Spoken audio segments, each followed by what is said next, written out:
Hello everybody and welcome back to The Sit Down, where in today's episode I want to get into the big fight that's taking place this weekend, February 21st in Las Vegas at the T-Mobile Arena, Mario Barrios versus Ryan Garcia for the WBC welterweight title. It is going to be a really, really interesting fight in my opinion, and one of the reasons I think it's going to be specifically interesting is because it's kind of a significant turning point for both boxers. You know, the result of this fight will have significant implications on them, on their careers. And there's a few reasons for that. And before we get into all of the nitty gritty, let's break down their records. So Mario Barrios, who is the reigning WBC welterweight champion, his record is 29 wins, 18 of those by KO, 2 losses, 2 draws. Okay, so 29 wins, 18 KOs. You know this guy's packing a punch. He's packing some power. So on the flip of that, we have Ryan Garcia, whose record is 24 wins, 20 of those by way of KO, and 2 losses. So again, this is another boxer who has significant punch power, and they're both facing off against each other in the ring this Saturday. Now, it's significant in so many different ways. One of those is the fact that oftentimes Mario Barrios is referred to as the easiest of the welterweight champions, right? Even though he's got the WBC, he's referred to as the easiest. Now, why is that? Okay, so he's defended his title a couple of times in recent years, and it's been probably not an ideal outcome for him in terms of his career trajectory. So, for example, both of those title defenses resulted in a draw, which meant that obviously he retained the title. One of those defenses was against, the legend Manny Pacquiao, but this is a mid-40s Manny Pacquiao. Now we know that Manny Pacquiao, he stayed in the gym, he's still active, but he's still in his mid-40s, and that has to be taken into consideration regardless of the legend that the man is in terms of boxing ability. On the flip of that, Ryan Garcia most recently lost to Rolly Romero, and this was in the fight after the Devin Haney fight, which he won, but obviously that's kind of been scrapped from the record because of the fact that he was found taking substances, performance-enhancing substances, so obviously that fight has kind of been determined a no contest, so we can't take that win into consideration, really and truly, although it was a massively entertaining fight, if I do say so myself. And his most recent win prior to that was at the back end of 2023. That's a long time. So it's a long time since he's been in the ring without the substances and been, winning. And I guess, when we're thinking about the fact that they're calling Mario Barrios the easiest champion, this is something that a lot of people have said. You've got to wonder, what kind of effect does that have on a boxer? Does that put that sort of, that pep in his step in the sense of I've got something to prove and I'm going to show them that even though I'm in the ring against Ryan Garcia, who's notably extremely fast, his work rate is really good. He's got that hook, that famous left hook that really sets him apart in terms of, his speed and that power that it packs.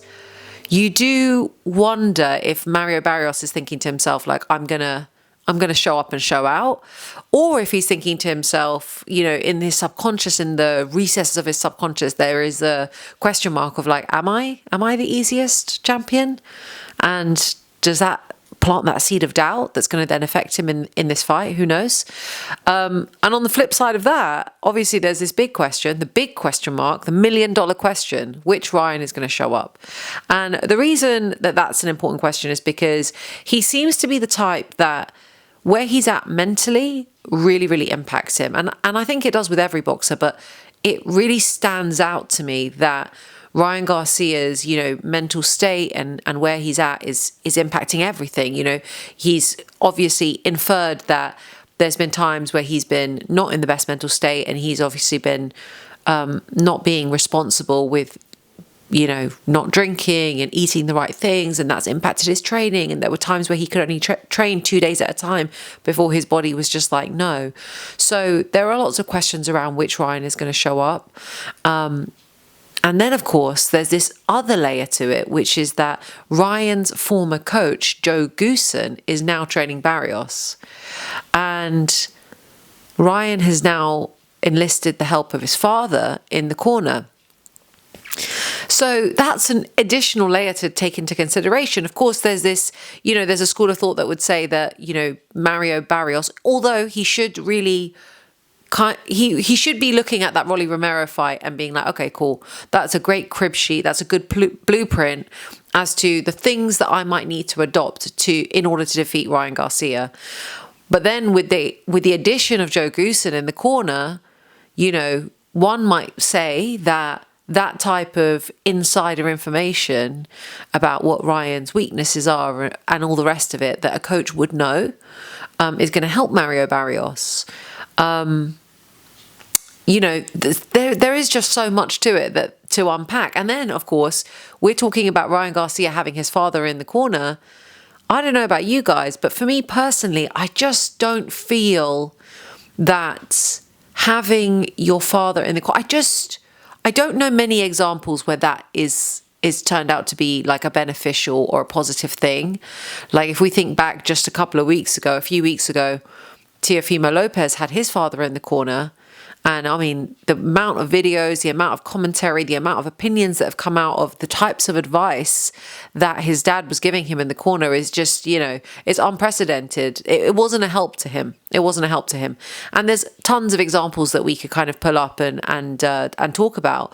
But obviously, when you have your father in the corner, that's an additional pressure. So I don't know.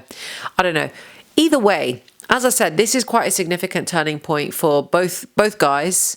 Obviously, if Mario Barrios loses if the fight's a draw, he will retain the WBC title and go on to fight again and defend it. If it's a loss, Ryan Garcia becomes the WBC welterweight champion. Not that it's deserved, let's be frank. I'm here for his entertainment value, but it's not deserved. Obviously, the guy's coming off of a loss. Prior to that, he was, abusing substances. It's not exactly, it doesn't quite make a lot of sense why he's got this title shot, but whatever. Let's say that he wins and he becomes WBC welterweight champion.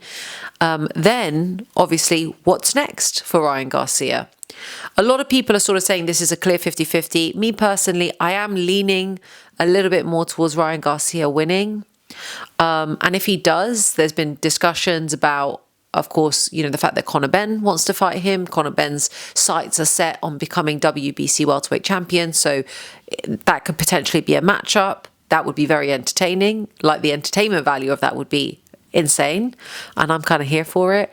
But also Ryan's called out Shakur Stevenson recently, saying that he's been waiting for the rematch since the amateurs, saying that the amateurs, Shakur knows that result, when was actually him winning. So I don't know. Shakur's repaid it in kind and said, set it up. So it's an interesting one because it's like, well, if Ryan Garcia wins, there's lots of already discussions and plans, and there seems to be a lot of momentum behind what he might do next. If he loses, will this be the end of Ryan Garcia? Who knows? Either way, guys, definitely not a fight to miss. I'm really intrigued to see what the result is. I'll be up, I'll be watching. I hope you guys will as well. But do let me know in the comments, who you've got winning and what type of, or what Ryan you think is going to turn up on the night. And as always, please don't forget to comment, like, share and subscribe. And we look forward to catching you on the next episode of The Sit Down.